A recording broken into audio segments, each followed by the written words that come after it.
नमस्कार, मैं जितेंद्र एक और इंटरेस्टिंग वीडियो के साथ आपके सामने हाजिर हूँ। मुझे पूरी उम्मीद है कि आप लोगों ने मेरा पिछला वीडियो ज़रूर देखा होगा और मुझे पूरी उम्मीद ये भी है कि आप इस वीडियो को अपने फ्रेंड्स, फैमिली या फिर किसी ज़रूरतमंद के साथ शेयर भी कर दिया होगा। शेयर करने के लिए आपका बहुत बहुत धन्यवाद। अगर आप भी core Java, advance Java, Spring framework, Hibernate, micro services, Kafka, Kubernetes सीखना चाहते हैं तो इस चैनल को सब्सक्राइब करना ना भूलें। जैसा कि टाइटल और थंबनेल देखकर आप समझ ही गए होंगे कि आज का वीडियो किस पे आधारित है। तो शुरू करते हैं आज का वीडियो।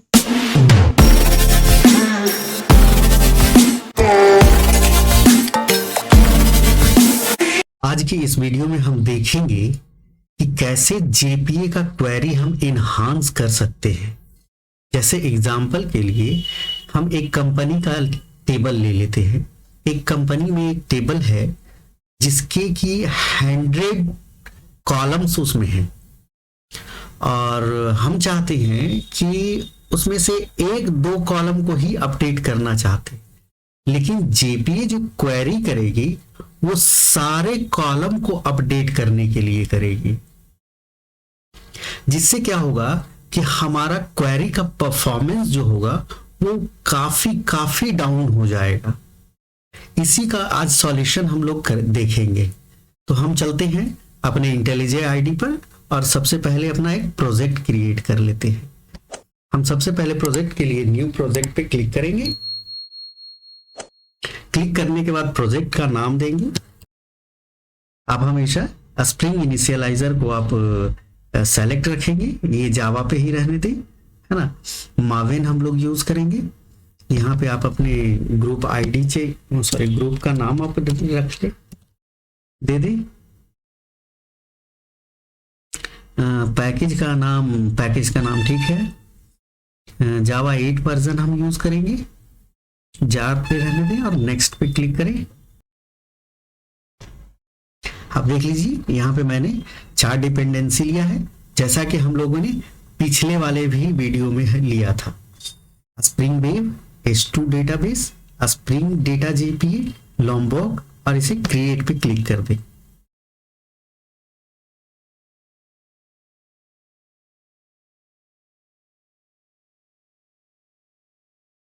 प्रोजेक्ट क्रिएट होने के बाद अब हम चलते हैं, चारों लेयर को जल्दी से इंप्लीमेंट कर लेते हैं। पहला हम जाएंगे SRC मेन जावा। पहला जो होता है सबसे वो डेटाबेस लेयर होता है, जिसमें हम प्रॉपर्टी फाइल को डिफाइन करते हैं। तो प्रॉपर्टी फाइल को हम डिफाइन कर लेते हैं। प्रॉपर्टी फाइल इस बार हम लोग एप्लीकेशन डॉट प्रॉपर्टीज ना लेकर के हायरार्किकल प्रॉपर्टीज का यूज करेंगे। कहने का मतलब है कि हम इसे रीनेम कर देंगे, YML फाइल का यूज करेंगे, क्योंकि प्रॉपर्टी में बार बार एक चीज को बहुत बार लिखना पड़ता है और इसमें क्या है कि हायरार्किकल होता है, जो कि काफी अंडरस्टैंडेबल होता है, कन्वीनियंट होता है। तो आप भी इसे चेंज कर ले। YAML फाइल का यूज करेंगे और यहाँ पे हम जैसे ऐड किए थे उसमें वैसे ही ऐड कर देना है। स्प्रिंग में ले लेंगे। तो यहाँ पे मैंने H2 कंसोल को थ्रू कर दिया है। जेपीए हाइबरनेट DLL अपडेट को मैंने DLL ऑटो अपडेट को मैंने अपडेट कर दिया है। उसके बाद प्रॉपर्टी ले लेते हैं। प्रॉपर्टी में hibernate format SQL, property dot hibernate dot format dot SQL is equal to true मैंने किया है। वो मैंने क्यों किया है वो आपको बाद में पता चल जाएगा। और यहाँ पे SQL को ट्रू मैंने कर दिया है। डेटा सोर्स में मैंने ले लिया है, जैसा कि पिछले बार में भी मैंने JDBC, H2 और डायनामिक। खैर ये प्रॉपर्टी आप देख लेंगे। डायरेक्टरी में क्रिएट कर लेता हूं। चलिए जल्दी से कर लेते हैं। अब हम मॉडल का क्रिएशन कर लेते हैं। मॉडल का क्रिएशन करने के लिए हम जैसे पिछली वीडियो में लिए थे, सेम चीज वही लेंगे ताकि आपको ज्यादा से ज्यादा समझ में आए, ठीक ना। प्रोडक्ट, अगर आप इसे स्किप करके देखेंगे तो आप बिल्कुल भी समझ नहीं पाएंगे और जो हमारा थीम है उसको आप बिल्कुल नहीं समझ पाएंगे। तो आप इसे स्किप ना करें। अगर आप कॉन्सेप्ट को समझना चाहते हैं तो आप इसे देखें, थोड़ा टाइम दें। जैसा कि आप देख रहे हैं कि हमारा मॉडल बनके तैयार है और कुछ इस तरीके से दिख रहा है। हम यहाँ पे आते हैं, इसके बारे में हम बाद में डिफाइन करेंगे और यहाँ पे जो मिसिंग चीजें हैं वो क्यों मिसिंग है, उसका मकसद क्या है, वो सारा मैं बतलाऊंगा। लेकिन पहले ये आप देख लें, @id मैंने एनोटेट इसलिए किया है क्योंकि ये जो है एज अ प्राइमरी की, टेबल में एज अ प्राइमरी की स्टोर होगा। इसका मैंने जनरेशन स्ट्रेटजी बतला दिया है कि स्ट्रेटजी क्या होगी, वो आइडेंटिटी टाइप की होगी। ये फिर एक और मैंने फील्ड लिया है जिसे नेम दिया है, स्ट्रिंग टाइप का है। प्राइवेट में डबल प्राइस लिया है और प्राइवेट स्ट्रिंग में एक डिस्क्रिप्शन लिया है और प्राइवेट स्ट्रिंग में एक प्रोडक्ट टाइप लिया है। आप ये देख सकते हैं यहाँ पे कि मैंने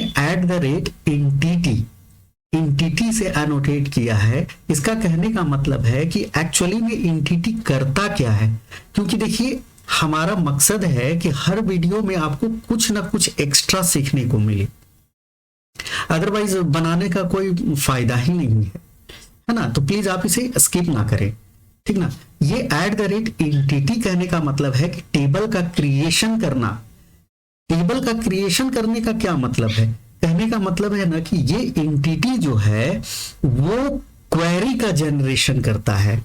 जो आप देखते हैं ना कि क्वेरी जो हो रही है डेटाबेस में, जैसे select star from this one and that one table, इस तरीके का इंसर्ट इनटू, ये क्वेरी जनरेट करने का काम करता है। इसीलिए हम @एंटिटी से इसे अनोटेट करते हैं। सेकेंड में डेटा, यहाँ पे @डेटा ना लेकर के हम पहले लेते हैं ऑल आर्गुमेंट कंस्ट्रक्टर। आप देख रहे हैं यहाँ पे रेड लाइन दिख रहा है आपको, ये कंपाइलर एरर दे रहा है। ऐसा क्यों? क्योंकि हमने ऑलरेडी जो है वो कंस्ट्रक्टर जो है ऑल आर्ग कंस्ट्रक्टर है जो है वो मैंने डिफाइन कर दिया है। इसका कहने का मतलब है कि @ऑल आर्ग कंस्ट्रक्टर जो होता है वो कंस्ट्रक्टर को क्रिएट करने का काम करता है। यानी कहने का मतलब है कि अगर हम यहां से ये चीज हटा दे तो ये देखें आप कि ऑटोमेटिक जो है वो एरर हमारा चला गया। सिमिलरली अगर मैं यहां पे नो आर्ग कंस्ट्रक्टर को यूज करूं, नो आर्ग कंस्ट्रक्टर, तो यहां पे भी देख रहे हैं कि एरर दे रहा है क्योंकि ऑलरेडी मैंने नो आर्ग कंस्ट्रक्टर को क्रिएट कर दिया है। तो अब हम इसे भी डिलीट कर देते हैं। आप देख रहे हैं ना कि कैसे कैसे किस चीज का क्या यूज है एनोटेशन का, ये मेरा मकसद है बतलाने का। सिमिलरली यहां पे मैं एक और एनोटेट करना चाहता हूं, @डेटा।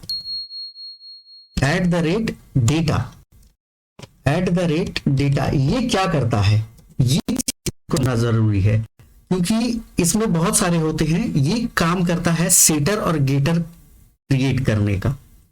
ये जो डेटा होता है वो दो चीज से बना हुआ है, गेटर सेटर।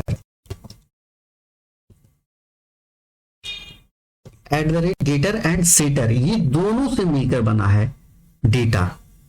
तो यहां पे हम लोग देखिए सेटर गेटर बहुत सारे हो सकते हैं, बहुत तरीके का हो सकता है, इसीलिए ये एरर नहीं दे रहा है।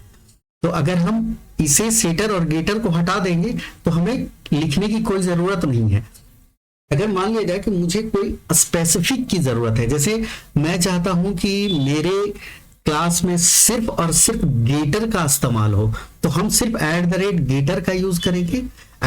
सेटर अगर हमें सेटर की सिर्फ जरूरत है, तो अगर दोनों की जरूरत है तो हम यहाँ पे डेटा का यूज करेंगे। अब आपको समझ में आ गया होगा कि हम लोग एक्चुअली में एंटिटी का क्यों यूज करते हैं, ऑल आर्ग कंस्ट्रक्टर का क्यों यूज करते हैं, नो आर्ग कंस्ट्रक्टर का क्यों यूज करते हैं, और डेटा का जो कि ये लॉम्बोक का पार्ट है हम क्यों यूज करते हैं, इसका मैंने आपको बतला दिया है डिटेल में। तो हम क्या करते हैं, इसे डिलीट कर देते हैं। ये सारा, ये लिखने के पीछे का मकसद बस यही था कि आपको बतलाना कि सेटर गेटर का हम क्यों इस्तेमाल करते हैं। अब हम अगले पड़ाव पे चलते हैं। अब हम रेपोजिटरी का क्रिएशन कर लेते हैं। रेपोजिटरी क्रिएशन करने के लिए सबसे पहले हम एक क्लास नहीं, इंटरफेस का यूज करेंगे, है ना, जैसे मैंने पिछले वाले वीडियो में किया था। मैंने यहाँ पे इंटरफेस को चूज किया है और उसका नाम मैंने दे दिया है dynamic insert and update interface. इसे हमें एक्सटेंड करना होगा किस पे, जेपीई रेपोजिटरी पे। जेपीई रेपोजिटरी जो होता है वो 2 आर्गुमेंट को लेता है। फर्स्ट में जो मेरा मॉडल है उस मॉडल क्लास को यहां पे लेता है, तो जो कि मेरा मॉडल क्लास जो है वो है प्रोडक्ट, और उस मॉडल में जो प्राइमरी की होगा उसका टाइप।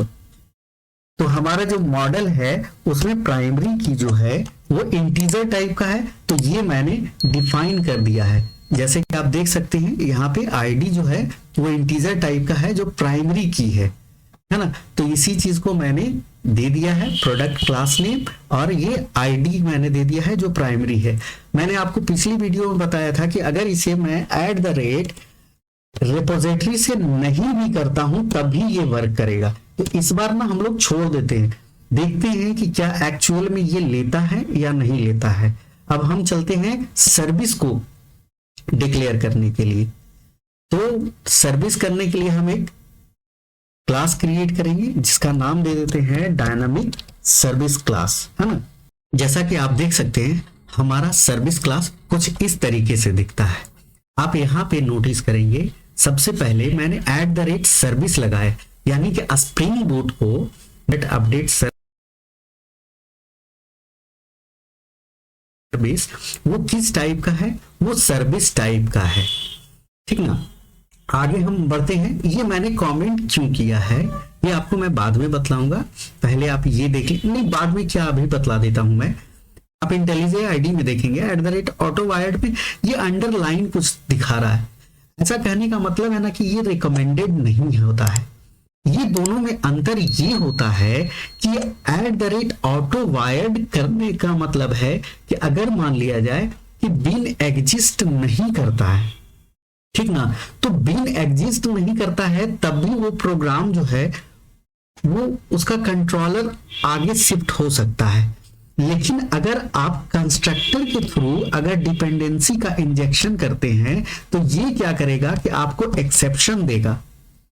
ये भी आपको एक्सेप्शन देगा, लेकिन कब देगा, जब आप ये इन्वोक करेंगे। इस मेथड को आप कहने का मतलब है कि आप इसे इन्वोक करेंगे, आप रिट्रीव करेंगे या आप कोई एक्शन परफॉर्म करेंगे तब ये देगा। तो इसीलिए स्प्रिंग बूट में ऑटोवायर्ड के जगह पे अगर कंस्ट्रक्टर इंजेक्शन का यूज किया जाए तो वो काफी बेटर होता है। सेकेंड थिंग, अगर हम ऑटोवायर्ड यहां पे ना यूज करके टेस्टिंग में यूज करें तो वो ज्यादा बेटर होगा, क्योंकि टेस्टिंग में मुझे किसी प्रकार की कोई प्रॉब्लम नहीं होगी। क्योंकि यहां पे आप देख रहे हैं कि मैंने ये डिफाइन किया है फाइनल प्राइवेट टाइप का है। प्राइवेट देखिए बाय डिफॉल्ट ये क्लास में जो है ना ये बाय डिफॉल्ट प्राइवेट ही लेगा, लेकिन आपको मैंने बतलाया था कि ये कन्वीनियंस के लिए लिखा जाता है। जैसे इंटरफेस में बाय डिफॉल्ट पब्लिक लेता है, वहां पे आप कंफ्यूज नहीं होंगे। किसी भी क्लास में बाय डिफॉल्ट वो प्राइवेट होता है, ये हम कन्वीनियंस के लिए लिखते हैं ताकि दिखे सारा चीज ट्रांसपेरेंट हो। हमने यहाँ प्राइवेट फाइनल टाइप का लिया है डायनामिक इंसर्ट अपडेट इंटरफेस, जो मैंने पिछला बार क्रिएट किया था उसको मैंने एक मेथड बना दिया है। ये कंस्ट्रक्टर मैंने लिखा है और ये एक वेरिएबल क्रिएट किया है। ऑटोवायर्ड क्या करता था कि ऑटोवायर्ड अगर मान लिया जाए आईओसी कंटेनर जो होता है ना, जिसे बिन फैक्ट्री भी बोलते हैं, यस वही आईओसी कंटेनर है। उस बिन फैक्ट्री में अगर कोई बिन नहीं है, मान लिया जाए कि किसी प्रकार से वो बिन का क्रिएशन नहीं होता है, तो क्या होगा कि ये तब भी एरर आपको शो नहीं करेगा। लेकिन जैसे ही अगर आप ये थ्रू कंस्ट्रक्टर आप करेंगे, कहने का मतलब है कि डिपेंडेंसी का इंजेक्शन करेंगे, ठीक ना, तो क्या होगा कि सबसे पहले आपको ये एरर देगी, ठीक ना, उसके बाद ही कंट्रोल आगे बढ़ पाएगी, जिसके कारण से @ऑटो वायर्ड जो है वो रिकमेंडेड नहीं है। तो आप इसे देख लें, ठीक ना। हम आगे चलते हैं। यहां पे मैंने 1, 2, 3 और 4 मेथड को डिफाइन किया है। पहला जो है वो इंसर्ट, क्योंकि हम बातें करने वाले हैं आज डायनामिक इंसर्ट के बारे में, तो पहले ये जान ले कि एक्चुअल में प्रॉब्लम क्या आएगी, ठीक ना। तो इसीलिए मैंने एक सिंपल सा, जो मैंने पिछले बार जैसे किया था क्रिएट का, वही मैं यहाँ पे कर रहा हूं इंसर्ट का, है ना। ये रिटर्न टाइप प्रोडक्ट टाइप का है और ये एक आर्गुमेंट लेती है जो कि प्रोडक्ट टाइप का है। हम सीधे रिटर्न कर रहे हैं जो इसमें सेव होगा प्रोडक्ट, ठीक ना। उसी प्रकार से मैंने यहाँ पे एक अपडेट मेथड का यूज किया है, कहने का मतलब डिफाइन किया है, उसका डेफिनेशन मैंने यहाँ पे दिया है, जो जिसका कि रिटर्न टाइप जो है वो प्रोडक्ट टाइप का है और आर्गुमेंट भी एज ए ये प्रोडक्ट लेता है। या कहने का मतलब ये यहाँ पे क्यों प्रोडक्ट लिखा हुआ है, इसका कहने का मतलब है ना कि ठीक है ये डेटा सेव हो चुका है और इसे मैं रिटर्न दे रहा हूं, जो सेव डेटा है वो मैं रिटर्न कर रहा हूं, ठीक ना। तो यहां से हम प्रोडक्ट को रिटर्न कर देते हैं। यहां पे मैंने एक ऑप्शनल लिया है, ऑप्शनल के बारे में हम आगे की वीडियो में चर्चा कर लेंगे, फिलहाल अभी देख लेते हैं ऑप्शनल। ऑप्शनल में प्रोडक्ट है और ये मैंने एक मेथड डिफाइन किया है जिसका नाम दिया है get product by ID name. पिछली बार हम लोग इसका यूज नहीं किए थे कि कैसे हम आईडी वाइज डेटाबेस से हम फाइंड करेंगे और उसका भी कंट्रोलर देखेंगे। खैर आगे देखते हैं। और ये तो बस जो हमारा पिछले वाला में था रीड वाला, तो आप ये देख रहे हैं ना गेट ऑल प्रोडक्ट्स, है ना, जितने भी हमारे डेटाबेस में प्रोडक्ट्स जो होंगे वो फाइंड ऑल। ये चीज मैंने आपको पहले ही बता दिया है कि ये सारा चीज का डेफिनेशन मैंने कहीं पे लिखा नहीं है, क्योंकि ये ऑलरेडी जेपीए रेपोजिटरी में इनबिल्ट होता है, तो हमें लिखने की जरूरत नहीं पड़ी। अब हम चलते हैं अपना कंट्रोलर क्लास क्रिएट करने के लिए। आई होप कि ये आप लोगों को अच्छे से समझ में आ गया होगा। अगर नहीं आया तो और भी वीडियो आएंगे, उसमें मैं धीरे धीरे कुछ एक्स्ट्रा ऐड करता जाऊंगा। खैर आगे चलते हैं, हम कंट्रोलर क्लास को क्रिएट कर लेते हैं। कंट्रोलर क्लास क्रिएट करने के लिए सेम प्रोसेस है, बस क्लास डिफाइन करना है, क्लास का नाम देना है, यहाँ पे वो डायनेमिक इंसर्ट एंड अपडेट, ये मैं नेम दे रहा हूं और @कंट्रोलर से आगे देख लेते हैं।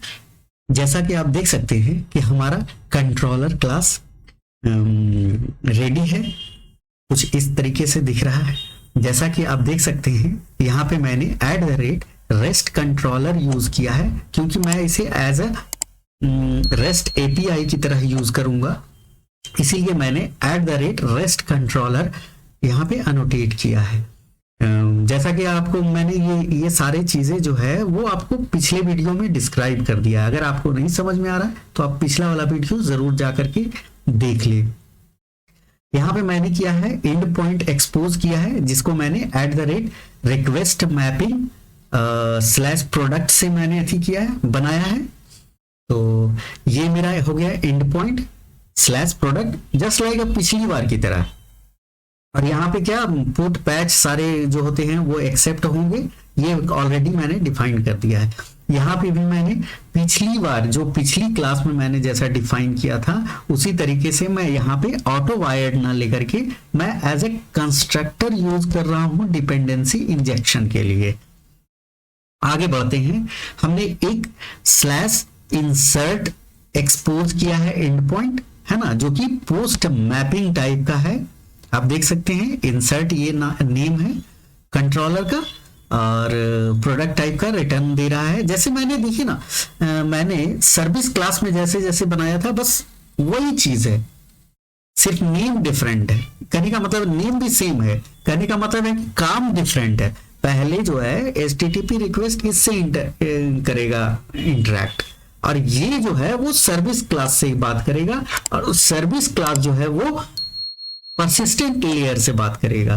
परसिस्टेंट लेयर जो है वो आरएम फ्रेमवर्क से होते हुए डेटाबेस से बात करेगा। खैर वो सब जाने देते हैं।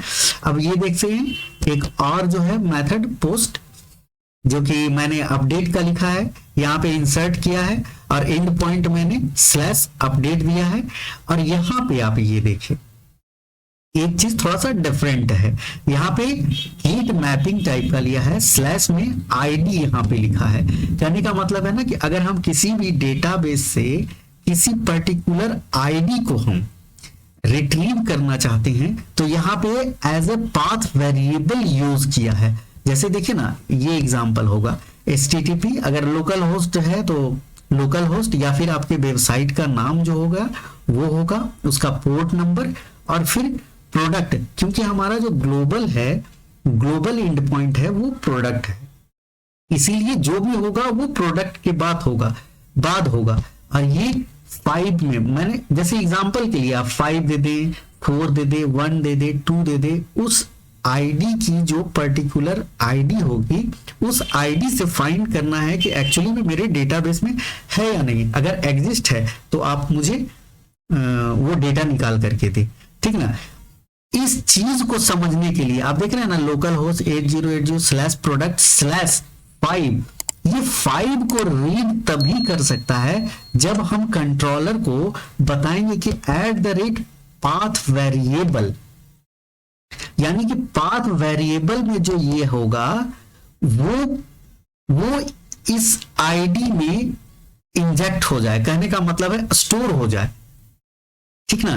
तो ये इसे हम, इस वाले को हम पाथ वेरिएबल बोलते हैं, ठीक ना। ये ऑटोमेटिक कन्वर्जन, ऑटोमेटिक हो जाएगा, ये ऑटोमेटिक इंटीजर में कन्वर्जन हो जाएगा। यही तो स्प्रिंग बूट की खासियत है। और ये जो मैंने सर्विस का मेथड बनाया है सर्विस वाले में, वो मैं उसको इन्वोक कर लूंगा और इन्वोक करने के बाद मैं डेटा को रिट्रीव कर लूंगा। और जो भी आप ब्राउजर में अगर चेक करेंगे तो ब्राउजर में भी आ जाएगा, और पोस्टमैन से करके देख लेंगे। और सिमिलरली ये तो पिछले वाला ही है, इसमें मैं क्या एक्सप्लेन करूं, ये लिस्ट टाइप का है। सारे प्रोडक्ट, जितने भी प्रोडक्ट हैं हमारे डेटाबेस में, वो सारे के सारे रिट्रीव होंगे। चलते हैं अब एक एक पॉइंट, एक्सपोज पॉइंट को हम चेक कर लेते हैं, टेस्ट कर लेते हैं। उसके बाद हम लोग जो है कि वो प्रॉब्लम को देखते हैं कि एक्चुअल में वो प्रॉब्लम क्या थी और क्या हम कहाँ पे अपने क्वेरी को इन्हांस कर सकते हैं जिससे कि हमारा परफॉर्मेंस बेटर हो। अब इसे रन करने की जरूरत है और टेस्ट करने की जरूरत है। टेस्ट करने से पहले, रन करने से पहले हम एक बार फिर वेरीफाई कर लेते हैं। यहां पे आप पोस्ट की जगह पे आप पुट कर लेंगे, पुट मैपिंग, क्योंकि ये अपडेट है ना, तो आप इसे, और कहीं तो मैं गलती नहीं की है ना, पोस्ट इंसर्ट हो गया, ये पोस्ट होगा, पुट गेट में आईडी। अब हम इसे रन कर देते हैं, शायद ठीक लग रहा है। अब देखते हैं जो भी एरर आएगी वो हम लोग उसे रेक्टिफाई करने की कोशिश करेंगे, है ना। तो रन करने के लिए आप आइकन पे क्लिक कर दें और रन होने दें। ये देखिए अब बिल्ड होना स्टार्ट हो चुका है।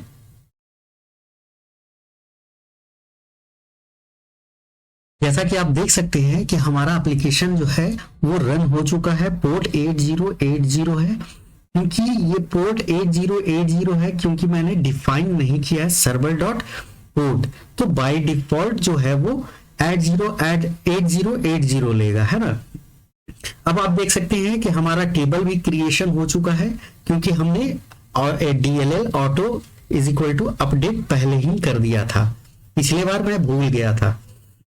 खैर, अब ये देख सकते हैं कि ये इस फॉर्मेट में आने के पीछे का रीजन क्या है। क्रिएट टेबल पिछले बार तो ऐसे नहीं आ रहा था, इसके पीछे का कारण बस ये है जो आपने JPA डॉट, हाँ, ये property dot hibernate dot format SQL is equal to true, आप ये वाला देख रहे हैं ना, हाँ, ये इसके कारण से ये इस फॉर्मेट में आ रहा है, ठीक ना। अब हम एक एक एंड पॉइंट को चेक कर लेते हैं। अब हमेशा टेबल क्रिएट हो चुका है, 8080 पे मेरा रन भी हो चुका है। हम इसे क्लियर कर लेते हैं और फिर हम पोस्टमैन ओपन कर लेते हैं।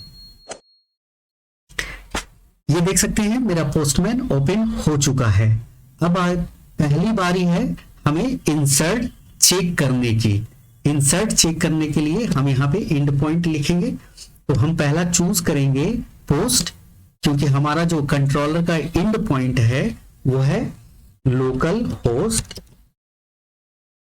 8080 स्लैश ग्लोबल जो है वो है प्रोडक्ट स्लैश इंसर्ट, है ना। ये लगता है मैंने पहले भी किया, खैर हाँ इंसर्ट। अब यहाँ पे क्या करेंगे, बॉडी चूज करेंगे इंसर्ट करने के लिए, और यहाँ पे रॉ सेलेक्ट करेंगे और जेसन एप्लीकेशन, और ये रहा मेरा डेटा। मैं एक ले रहा हूं, नेम में टेबल ले लिया, price is equal to 3000, description is equal to fascinated wood, जो भी मैंने लिखना था वो लिख दिया, product type is equal to wood. अब इसे हम हिट करके देखते हैं क्या होता है, इंसर्ट होता है या एरर देता है। जैसा कि आप देख सकते हैं, अब कहीं एरर तो नहीं हुआ ना, नहीं कहीं पे भी एरर नहीं है। यहाँ पे आईडी इज इक्वल टू 1 हुआ, name is equal to table, price is equal to 3, description जो भी देना था वो मैं दे चुका। अब मैं डेटाबेस में चेक कर लेता हूं इसे।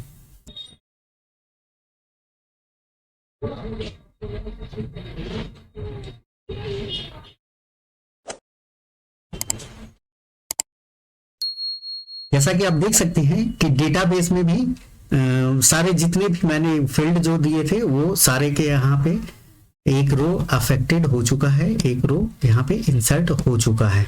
अब हम क्वेरी देख लेते हैं, क्वेरी इसने क्या किया है।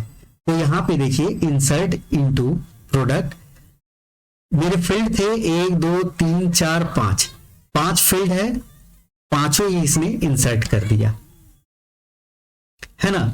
यानी कि जो मुझे चाहिए था वो एक्चुअल में दे रहा है, विच इज गुड। यहाँ पे जो मुझे चाहिए था बस वही दे रहा है ना।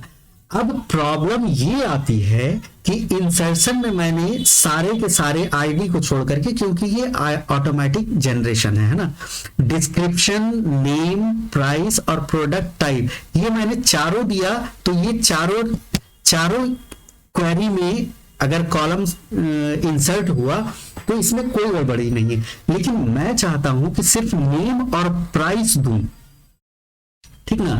फिर देखते हैं कि क्वेरी क्या रिस्पॉन्स करती है, क्वेरी क्या होता है, क्या बनता है एंटिटी के द्वारा।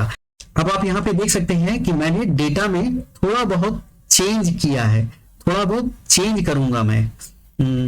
जैसे आप देख सकते हैं name is equal to iPhone हो गया, प्राइस इज इक्वल टू 1,30,000 हो गया, डिस्क्रिप्शन मैं दे दिया हूं। तो मैं क्या करूंगा, यहाँ पे डिस्क्रिप्शन को हटा देता हूं, नल कर देता हूं। कहने का मतलब है कि मैं डिस्क्रिप्शन और प्रोडक्ट, हाँ प्रोडक्ट टाइप को भी हटा देते हैं, प्रोडक्ट टाइप, ये दोनों को मैं नहीं इंसर्ट करना चाह रहा हूं। कहने का मतलब है कि सिर्फ मैं 2 ही कॉलम को ही इंसर्ट करना चाह रहा हूं, ठीक ना। फिर देखते हैं कि क्या क्वेरी बनती है। पहला वाला एग्जीक्यूट हो चुका था, मेरे टेबल में भी आ चुका है। अब इसे हम सेंड करते हैं।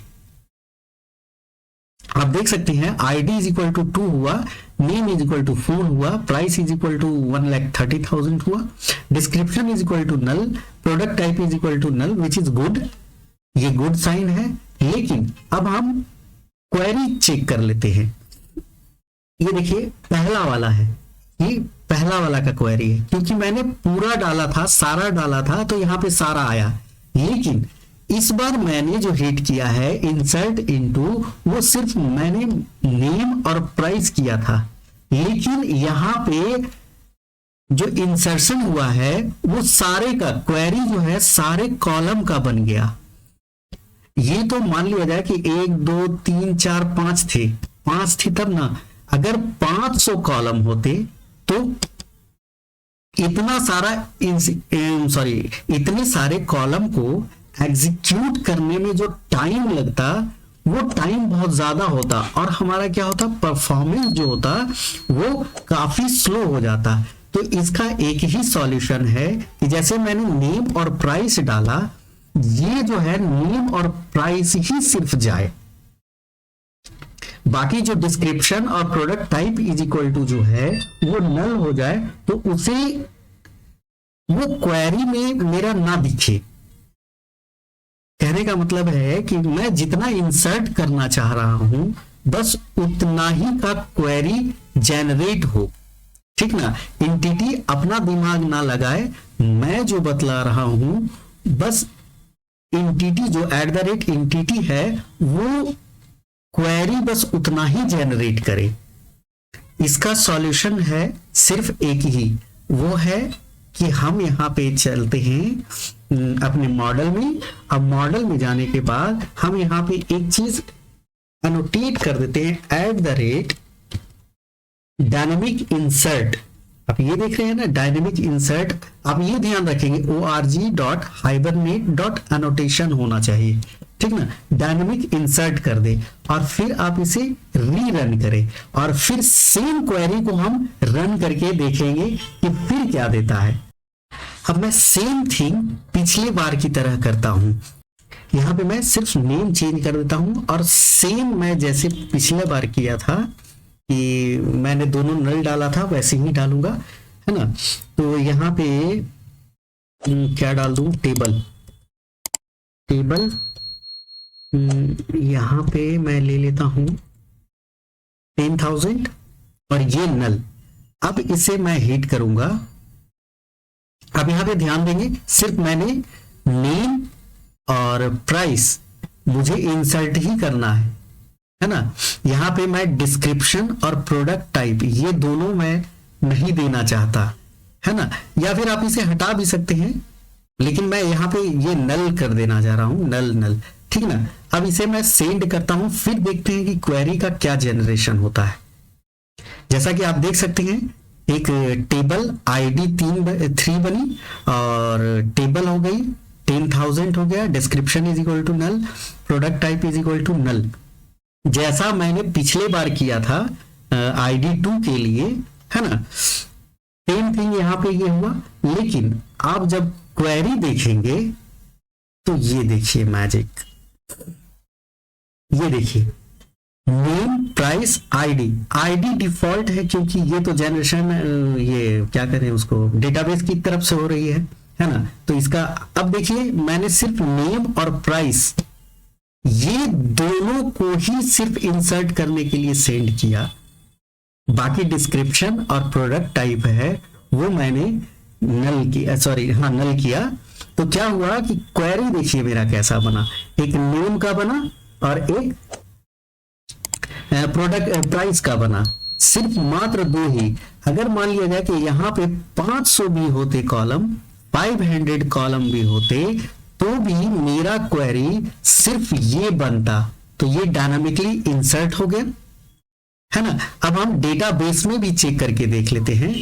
तो डेटाबेस चेक करने के लिए अब आप डेटाबेस में भी देख ली, जैसा कि पहला वाला जो मैंने आईडी सेंड किया था वो फुल मैंने दिया था, ये टेबल ही था, 3000 का था, वुड का था, और ये मैंने पूरा यहाँ पे डिस्क्रिप्शन भी दिया था, मैंने नेम भी दिया था, प्राइस भी दिया था और वुड भी दिया था। सेकंड जो मैंने दिया आईफोन और 1,30,000 ये और थर्ड दोनों देखिए सेम है, लेकिन यहाँ पे डिफरेंस क्या हुआ, तो जब आप देखेंगे क्वेरी में, पिछली वाले क्वेरी में क्या था कि सारे के सारे कॉलम जो थे वो इंसर्ट हुआ, सारे के सारे कॉलम में, लेकिन इस बार जो इंसर्शन हुआ वो डायनामिकली क्वेरी क्रिएशन हुआ, ठीक ना।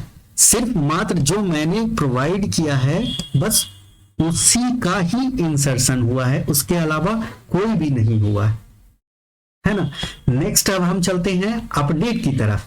तो अपडेट के लिए हम क्या करेंगे, ऐसा करते हैं कि हम एक और क्रिएट कर लेते हैं, क्योंकि मैंने एक चीज और बनाया है, वो बनाया है लोकल होस्ट 8080 प्रोडक्ट। मान लीजिए ना मैं 2 वाले को अपडेट करना चाहता हूं, तो एक्चुअली में 2 वाले है क्या, हाँ 2 में आप ये देखिए 2 में आईफोन है और ये चीज है। अब हम इसे अपडेट करते हैं, यहां पे आ जाते हैं। मैं ID2 वाले को, ये जो नल है ये मैं अपडेट करना चाह रहा हूं ID2 वाले को, ठीक ना। मैं चाह रहा हूं कि सिर्फ और सिर्फ प्रोडक्ट टाइप ही अपडेट हो, ठीक ना। यहां पे मैं लिख देता हूं टाइप में इलेक्ट्रॉनिक्स, ठीक ना। अब इसे मैं अपडेट करना चाह रहा हूं, तो अपडेट करने के लिए हम सेंड करते हैं। जैसा कि आप देख सकते हैं कि हमारा जो ID2 है वो अपडेट हो चुका है, यहां पे इलेक्ट्रॉनिक्स हो गया प्रोडक्ट टाइप में। अब हम क्वेरी चेक करते हैं, ये तो पिछले वाला है। यहां पे देखिए एक सेलेक्ट क्वेरी चलाया है। ये सेलेक्ट इसलिए चलाया गया कि वो डेटाबेस में चेक कर सके कि एक्चुअल में वो डेटाबेस में प्रेजेंट है या नहीं है। सॉरी, ये वाला नहीं है, ये वाला है, ठीक ना। अभी जो मैंने हिट किया उसका ये क्वेरी है, ठीक ना। तो प्रोडक्ट ये चेक करना चाह रहा है कि वो एक्चुअली में उस आईडी की मेरे पास डेटा अवेलेबल है या नहीं डेटाबेस में। इसके लिए पहले ये सेलेक्ट करता है, उसके बाद ये अपडेट चलाता है। आप जैसा कि देख सकते हैं कि अपडेट में प्रोडक्ट डिस्क्रिप्शन भी अपडेट हुआ, नेम भी, प्राइस भी और प्रोडक्ट टाइप भी, मतलब कि जितने फील्ड थे वो सारे के सारे अपडेट हुए। लेकिन मैं सिर्फ और सिर्फ क्या करना चाह रहा था कि यहाँ पे प्रोडक्ट टाइप हुआ अपडेट, लेकिन यहाँ पे चारों के चारों क्वेरी हो गए। अगर मान लिया जाए कि मेरे पास 500 होता, 500 जोड़ दीजिए, 2000 अगर मेरे पास होता ये रो, सॉरी कॉलम, तो क्या ये 2000 का क्वेरी जनरेट करता है ना। तो ये प्रॉब्लमेटिक चीजें हैं। और क्या करेगा कि जब आपके सर्वर पे 1 सेकेंड में जब 10,000 क्वेरीज होंगे, तब वहां पे आपको महसूस होगा कि एक्चुअली मेरी क्वेरी का जो परफॉर्मेंस है वो काफी वीक है, समझिए कि नहीं। तो इस अपडेट वाला सॉल्यूशन, इंसर्ट वाला को मैंने पहले कर दिया, डायनेमिक इंसर्ट का। अब अपडेट करने के लिए सेम थिंग है, आप मॉडल में जाकर के यहां पे आप अनोटेट कर देंगे dynamic update, dynamic update, yes. आप इस चीज से अनोटेट कर दें, फिर आप इसे रीरन कर दें। अपडेट करने के लिए हम यहां पे पुट का इस्तेमाल कर लेते हैं, लोकल होस्ट 8080/अपडेट बॉडी रा जेसन।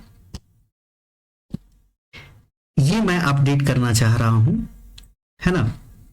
ID3 वाले को हम चाह रहे हैं सिर्फ और सिर्फ डिस्क्रिप्शन अपडेट हो, क्योंकि यही नल है ना। थर्ड वाले में आप देखिए ना, थर्ड वाले को आप देख लीजिए। अगर मैं थर्ड वाले को रिट्रीव करता हूं तो आप देख सकते हैं कि ये थर्ड वाले, ये नल है ना। तो मैं थर्ड वाले को कर रहा हूं। यहां पे डिस्क्रिप्शन कुछ भी डाल देते हैं, टेबल वेरी इंटरैक्टिव टेबल। अब मैं इसे अपडेट, मैं सिर्फ और सिर्फ डिस्क्रिप्शन को ही अपडेट करना चाह रहा हूं, और फिर देखते हैं कि क्वेरी क्या बन रहा है। तो आप जब इसे सेंड करेंगे, ओह शिट,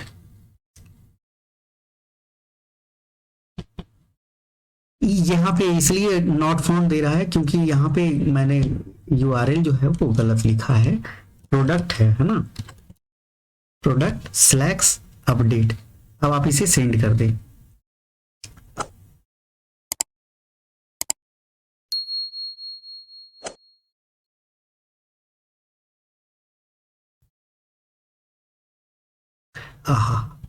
सॉरी, आप यहाँ पे @रिक्वेस्ट बॉडी कर लेंगे। देखिए मैं हमेशा गलती मैं कर ही देता हूँ। रिक्वेस्ट बॉडी आप यहाँ पे इंसर्ट कर लेंगे, जिस कारण से नहीं हो पा रहा था। आप एक बार फिर इसे रीस्टार्ट कर दें।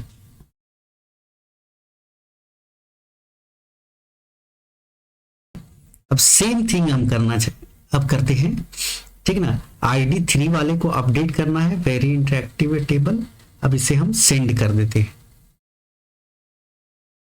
जैसा कि आप देख सकते हैं कि ID3 वाले जो है name table 1000 very interactive table product null, ये वाला अपडेट हो चुका है। अब इसे इसका क्वेरी देख लेते हैं। जैसा कि आप देख सकते हैं, सबसे पहले क्वेरी जो है वो हाइबरनेट ये रीस्टार्ट करने के बाद, एक्चुअली मैंने यहाँ पे अपडेट रिक्वेस्ट बॉडी छोड़ दिया था, मैं भूल गया था, है ना। पहला सेलेक्ट किया, सेलेक्ट करके ये चेक किया कि डेटाबेस में जो आईडी है दिया गया है वो एक्चुअली एग्जिस्ट कर रहा है या नहीं कर रहा है, ठीक ना। उस जब वो सेलेक्ट कर लिया, वो एग्जिस्ट किया, तब वो अपडेट करने के लिए है। आप यहाँ पे देख सकते हैं कि मैंने सिर्फ और सिर्फ डिस्क्रिप्शन ही मॉडिफाई किया था, है ना। तो यहाँ पे क्वेरी जो है मेरा वो बनकर आया ओनली फॉर एक कॉलम के लिए। अब मान लिया जाए कि 500 कॉलम्स हैं, है ना। हम चाह रहे हैं कि मात्र उस टेबल का मात्र 2 या 3 ही कॉलम अपडेट करना है। तो अगर हम इस चीज का यूज करें तो हमारा क्वेरी परफॉर्मेंस जो होगा वो काफी बेटर हो जाएगा और रिस्पॉन्स टाइम भी हमारा जो होगा वो कम हो जाएगा, है ना। क्योंकि क्वेरी जनरेशन होना, क्वेरी जनरेट करने में भी टाइम लगेगा। इन सारे प्रोग्राम का सोर्स कोड मैं अपने वेबसाइट पे डाल दूंगा, आप वहां से एक्सेस कर सकते हैं। वेबसाइट का लिंक मैं आपको डिस्क्रिप्शन में दे दूंगा, वहां से आप हमारा वेबसाइट एक्सेस कर सकते हैं। ये हमारा वेबसाइट है, कहने का मतलब है कि आपका और हमारा, मेरा, है ना। तो आप इसे यूज करें, वहां पे आप क्वेश्चन भी आस्क कर सकते हैं। मैंने सारे चीज बनाए हैं, आप प्लीज जाकर के देख लें। अगर ये वीडियो आपको पसंद आई हो तो इस वीडियो को लाइक और शेयर करना ना भूलें।